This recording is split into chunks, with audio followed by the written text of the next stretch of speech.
I taught home economics, actually. Back then they called it home economics, and science, and I enjoyed both of them. And I have kids, that still come. They call me Mrs. Kerr because that's what they called me back then, and they still come up and say, "Oh, I still have my pillow that I made." You're watching the Spotlight Network, starring Hollywood's newsman, And if you're just Logan to Crawford. investigators, they now believe a single member. He works with TV and film legends. And now, Logan's shining the spotlight on the world's top emerging authors and creators. International were abducted. This is Spotlight with Logan Crawford, streaming on Roku, Apple TV, and Amazon Fire TV. I'm Logan Crawford, and right now on Spotlight, we're diving into the mysteries of nature and faith with an amazing author. Her name is Lindy Kerr, and she has penned a powerful book. It is called God's Amazing Creation, the Story of Seeds. In the book, she explains how seeds are perfectly designed to spread across the earth, showcasing the brilliance of God's handiwork. From drought-resistant shells to miraculous growth, Lindy takes us on a journey into the wonder of creation itself. We're delighted to have this very talented author join us here today on Spotlight. We thank the team at Authors Tranquility Press for helping us put her in the spotlight today. And we ask viewers like you to support authors like her by subscribing to our channel and by purchasing her amazing book. The links are below this interview. Lindy, thank you so much for joining me here today on Spotlight. Well, thank you for having me and for giving me this opportunity. It's a true Appreciate it. pleasure to have you on the show. It's our opportunity to talk to you about your great book. What inspired you to write God's Amazing Creation, the Story of Seeds?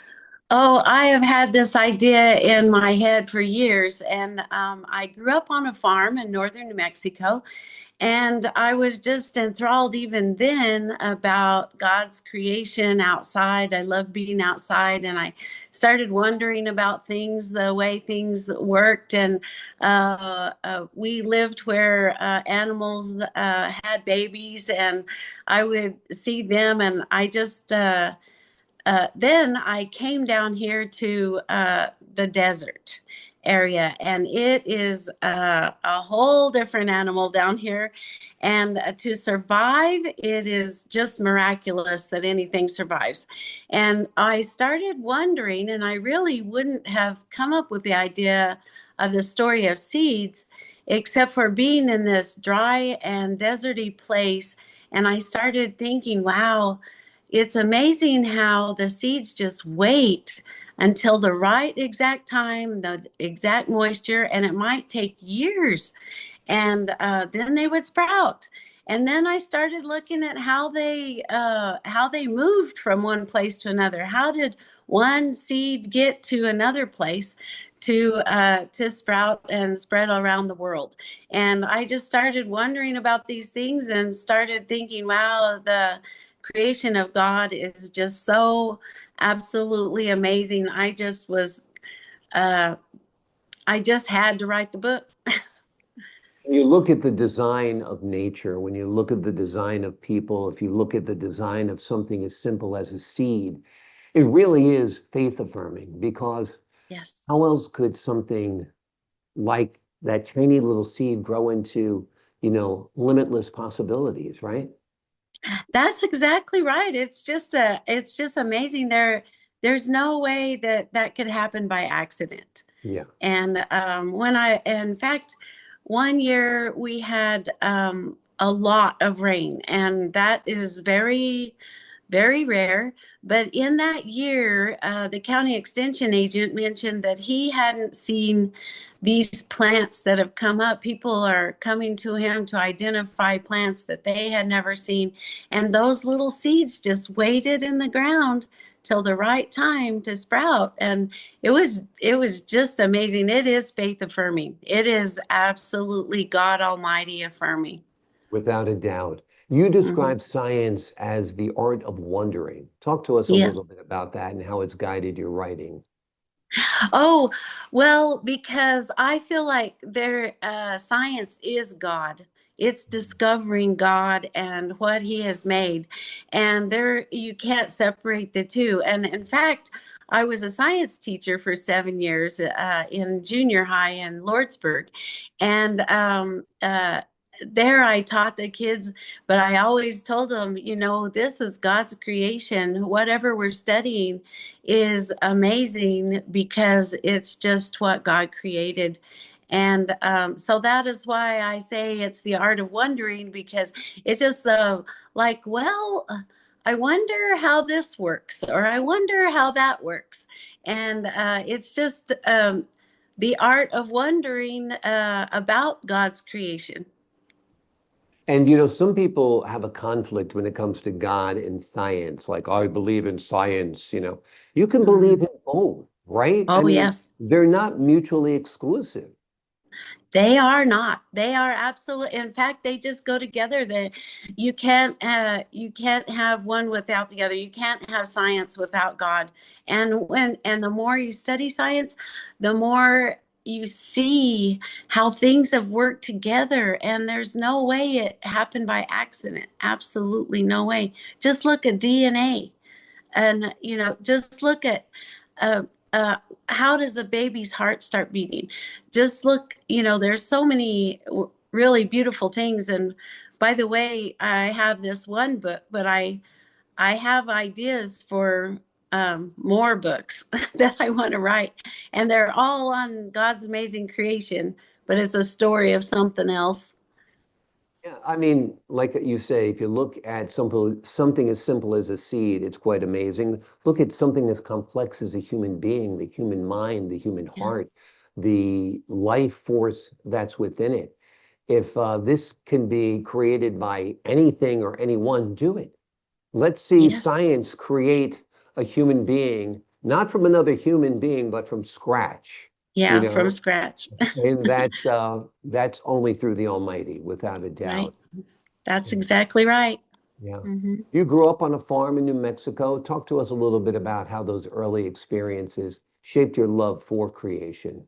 Oh, well, I was best friends with my brother, and we ran around outside all the time. We worked really hard on the farm. It was a little 160-acre homestead up in it's all we had a little land in Colorado, so it was a very northernmost part of New Mexico.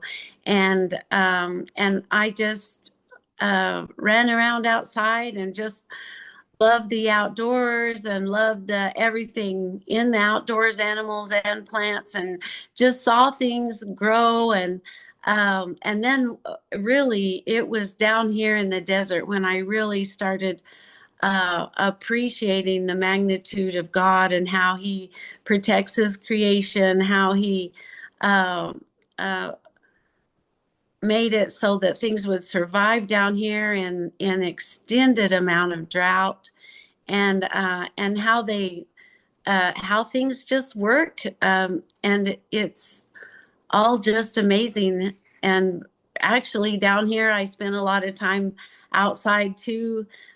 We have a ranch, and I see, calves are born all the time, and the way everything works together.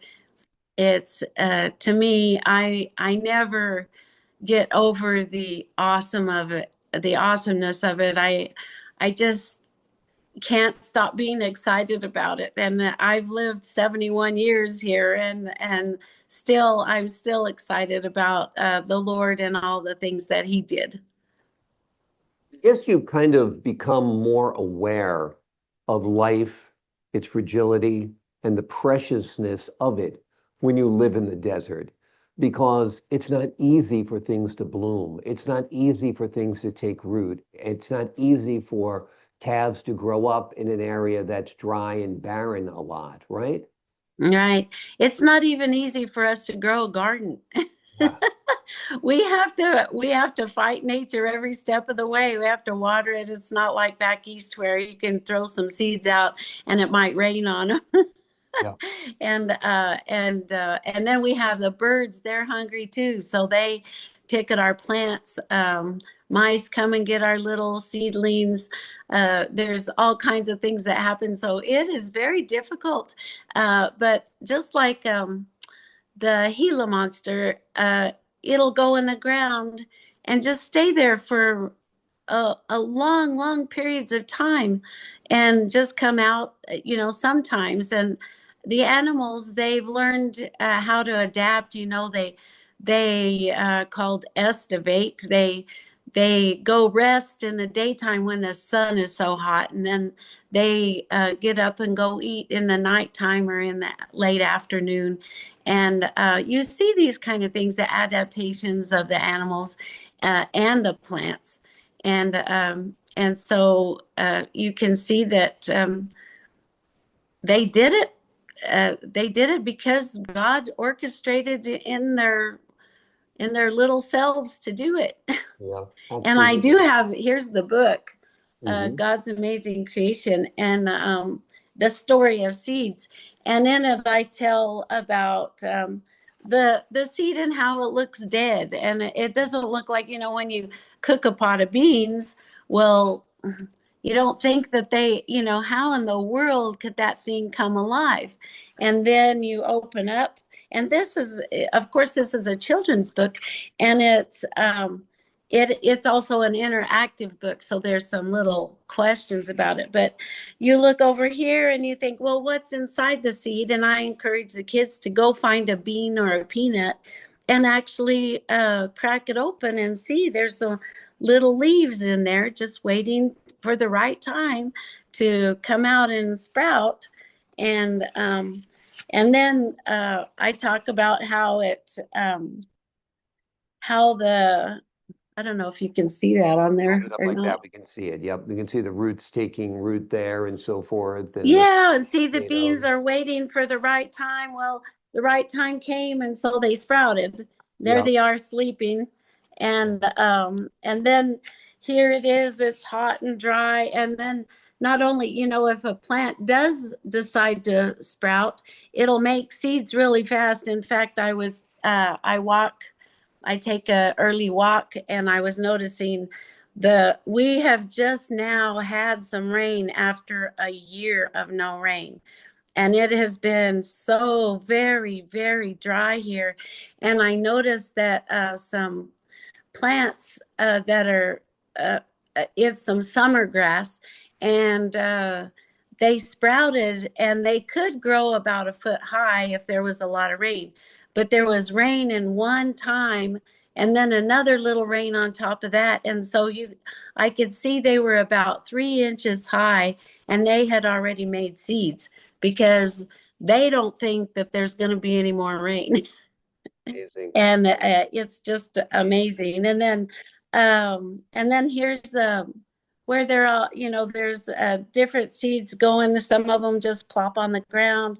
Some of them, like a dandelion, will go off into the air. And then I illustrated the book too. I Wow. have interesting. I mean, I just enjoyed adding a little bit of humor and character. There's this little um, ladybug. She's going along with the plants, and here she's traveling along with the sheep and all the seeds that stuck to the sheep's fur or Very cool. wool. I should. My parents had sheep, so I better not say fur. It's wool. And then here's coconut, and he's going off to another island, Cute. to spread um, his seed and to become a tree.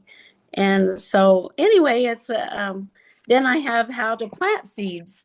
There's a Great. little thing on how to plant seeds, and so yeah, and then it talks a little bit about how. Um, in Psalm 111, it talks about the creation and how beautiful it is and how the Lord orchestrated everything. Mhm. And then there's one little page about the seed dies and comes to life again, and that's what Jesus did too. So, Wonderful. That's beautiful. Very beautiful. What age group would you say would enjoy this book? um, I would say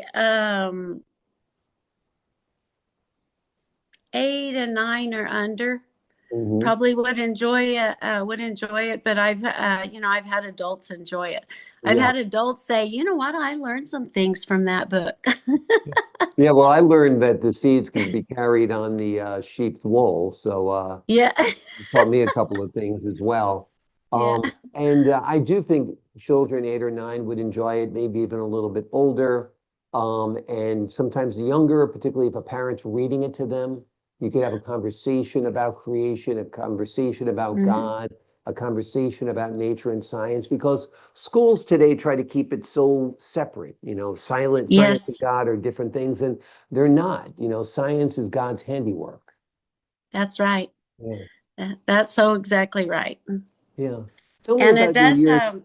What mhm. was it like teaching? Did you enjoy teaching? Do you wish you had this book back when you were teaching? Oh yes, I love this book. In fact, my daughter-in-law, she thought that I should try to promote it to homeschooling Mm. companies because, and she is a teacher. She's an elementary teacher. She taught elementary, and then she got her administration degree, and now, uh, but she homeschools her children, and she just loved the book and thought it would be a good book uh, for home. I taught junior high, so I was a little bit above the level, but they still need to know. They still don't know basic things in junior high. I actually started thinking about the kids that live in cities, and a lot of times they just see pavement and maybe there's some parks around or something, but they're not gonna pick up on these kind of things. And so I really wanted to spread God's glory around. That's the whole entire purpose for doing it, is to show God's handiwork and His almighty love for the creation that He made and for us. And so I did, I enjoyed teaching. I really love to impart knowledge to people. I especially love to impart knowledge to people who want to learn. And in junior high, that was a little particular challenge, but I taught home economics. Actually, back then they called it home economics, and science, and I enjoyed both of them. And I have kids, that still come. They call me Mrs. Kerr because that's what they called me back then. And they still come up and say, "Oh, I still have my pillow that I made." And they tell me that it was their favorite class, and it was really, really rewarding to teach them. Yeah, that's great. That must be really rewarding when they come up to you years later and say, "Hey, you were my favorite teacher. That was my favorite class." Yes, That makes it all worth it, without a it doubt. does. Yeah. Tell us about the artwork in the book. It's really fabulous. I can't believe you did it yourself. Oh, Um, have you been an artist your whole life?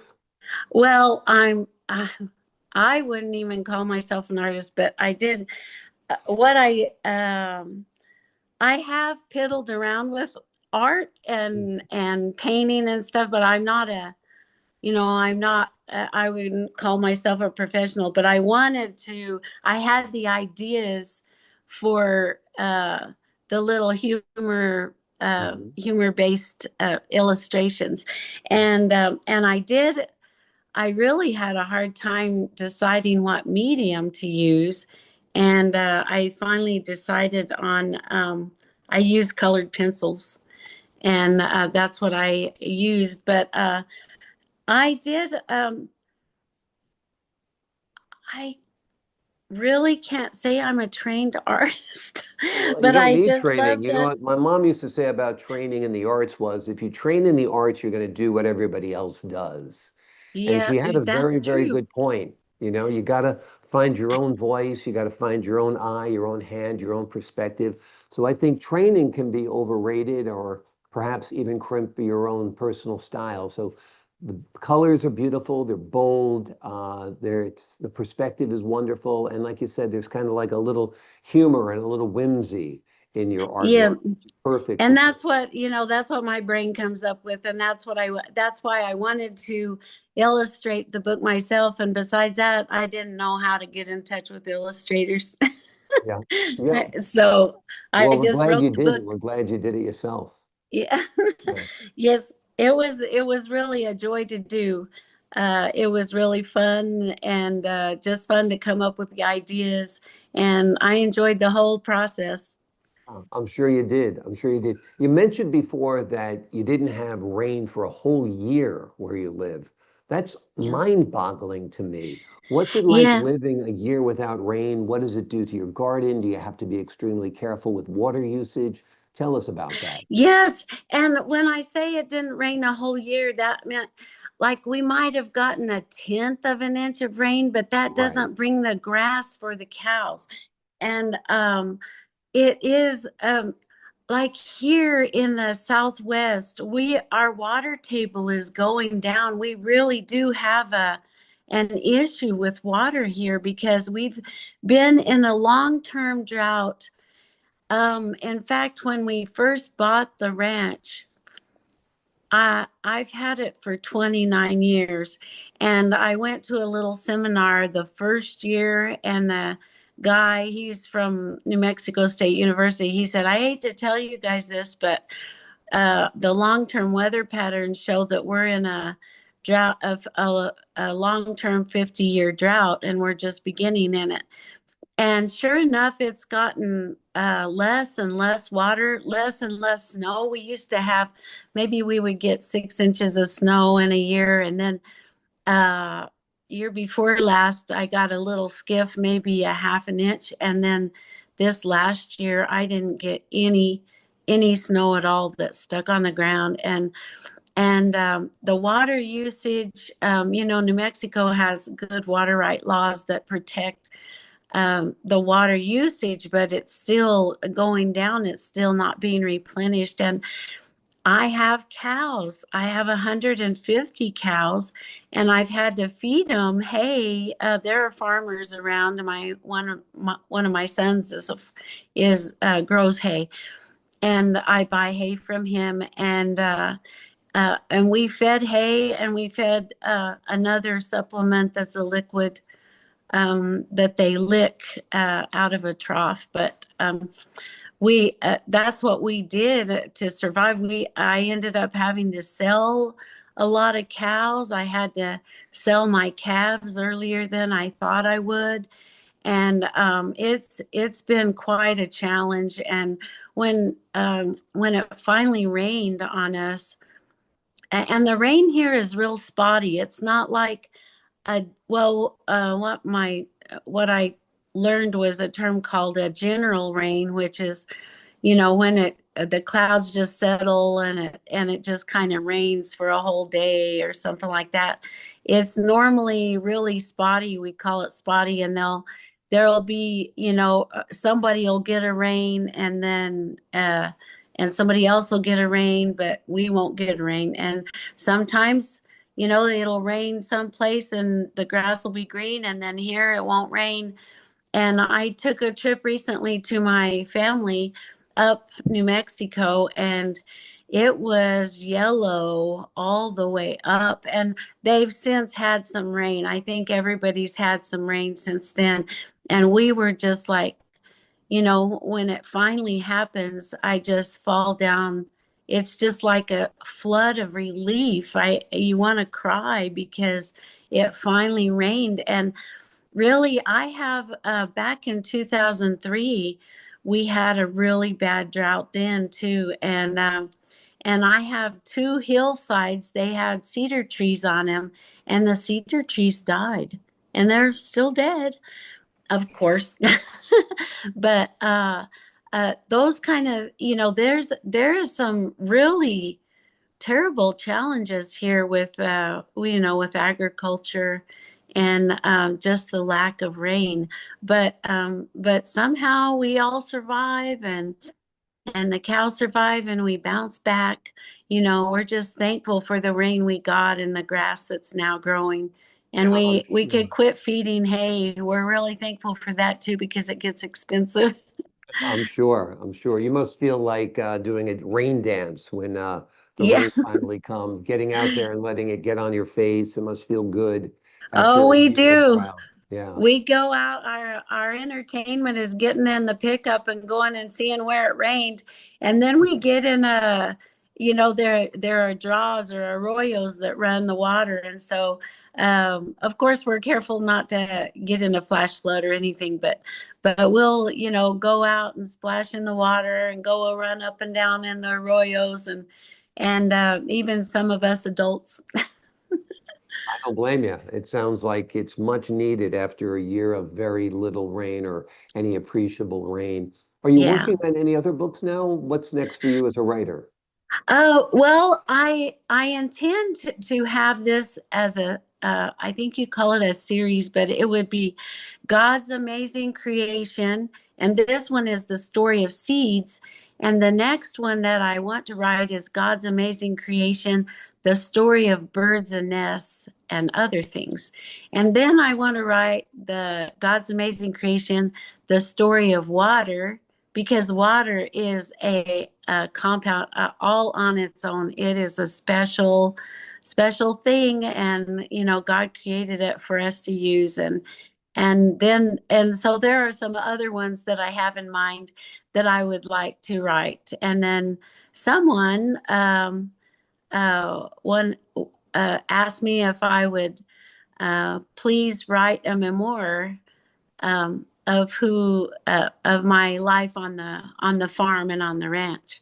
And so I'm thinking about, I have written down some notes, and I'm thinking about doing that too. So there's a lot. I don't know if I'm going to squeeze it all in the rest of my lifetime, but I hope I do. Good. It's always good to squeeze things in. I think you got a lot of life left in you for sure. And Thank you. so it's great to have a bunch of projects. Your memoir will be fun because it'll be nice to think back on all of the different aspects of your life from growing up to school to work to family and so forth. So I Hmm. guess you're looking forward to that project, right? I am. I am really. In fact, years ago, I came up with the idea of writing a book called Memoirs of a Farm Wife. And that was, wow, when my kids were little. And so I started making some notes even back then, because when you live on a ranch or a farm, it's so different. And our experiences are different. And we have so many things happen that we have to figure out what to do about it. Um and it's just it's a fun and enjoyable life. I've been on a farm all of my life, and I love it, and I love the lifestyle, but I wish for people to to see how we live, and how we survive, how we solve these problems that we have that you can't even imagine. Like, for instance, my when I was young, my brother fell in our well, and my mother kept telling my dad, "Oh, you need to fix that. You need to fix." It was just a board across it, and you need to fix that. Well, one day my brother, and he was right behind me. I had just gone over it, and I looked back to see my brother's head just disappear down in the well, and he God. it was 40 feet. It's 40 feet deep, but it was just had mud in it or something. He didn't drown and he survived. We had to throw a rope, but my parents worked and they weren't home. And so we had to get the hired hand to go help and get him out. And that's just one of the experiences that we've had. Well, you've got a lot of stories to tell, no doubt. That's just one of them. And it's Hmm. amazing. Thank God he was okay. Thank God he didn't bang his head. Thank God he Yes. wasn't drowned in there. Thank God it Right. wasn't the septic or something he fell Oh, in. I yes, mean, that was there's horrible. that would be terrible. Yeah, Yes. exactly. And I Exactly. speaking of we have mine shafts around here Hmm. because we live in an area where they were mining in the 1800s, the late 1800s. They mined a lot of silver and copper and some gold. And one of my bulls, I had just bought two bulls, and one of them disappeared, and I couldn't find him. Well, my son finally found him, and he was down in the bottom of a mine shaft, and he was dead. And so, it's just one of those things. There's just story after story, just like those. Absolutely. We've got lots of stories to tell. We can't wait for that book to be done. The book we've been exploring today, folks, is part of a series. It's wonderful. The Yeah. umbrella for the series, it's called God's Amazing Creation. The book we've been specifically looking at is called The Story of Seeds. It explores how Yes. seeds are perfectly designed to sprout, survive, and spread across the earth, showcasing the brilliance of God's handiwork. It's an amazing story. Your children will love it. You'll love talking to your children about the lessons found within the pages. And the pages and the story and the prose are all brought to life by the wonderful illustrations that are also created by Lindy Kerr. Lindy, thank you so Yes. much for joining me here today. Well, thank you for having me. I just appreciate so much the opportunity to talk about my book and to visit with you. Thank you. Well, it was a real joy. I appreciated talking with you and visiting with you as well. To the folks at home, I'm Logan Crawford, thanking you for your time this time until next time on Spotlight.